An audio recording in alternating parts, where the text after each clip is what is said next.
Ito yun ang ano mga Alvin, ito. Subway, tinapay ito eh. Kung sana tayo ma-Facebook dito, alam niyo bakit? 1,654 pesos amount. Tinatawagan kay customer, di sumasagot eh. Puntahan natin no mga Alvin, tingnan natin ha. Eh, tingin ko naman, di naman ata Facebook. Pag Facebook, yari tayo. 1,654 tinapay. Subway yun. Okay, tara. Na-pick up na natin itong Subway pick up order. Gagawin natin dito. Deliver na yan. Sana wag Facebook. 1,650 pa naman. Tara, let's go! Okay mga kabili, ganito nangyari no, dun sa diniliver ko ng Subway. Diniliver ko sa tinapay. Punta ako doon, deliver ko.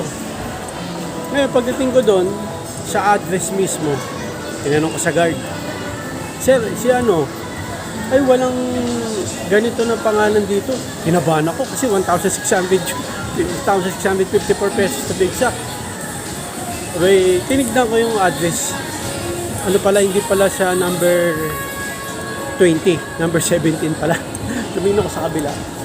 Andun yung, ay tinawagan ko muna pala bago ko tinignan at tinawagan ko.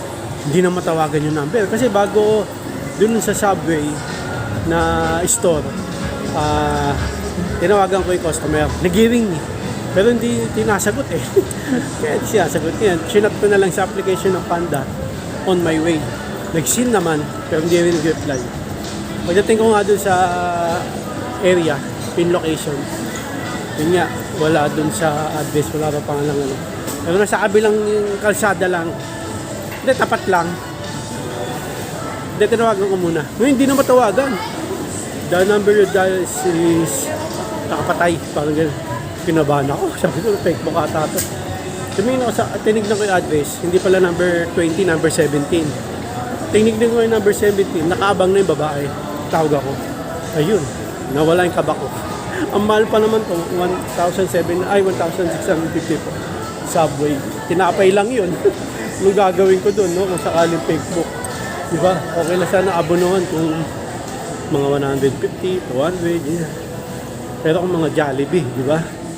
Yung tinapay, ang mahal eh. Ayun na yung nangyari doon.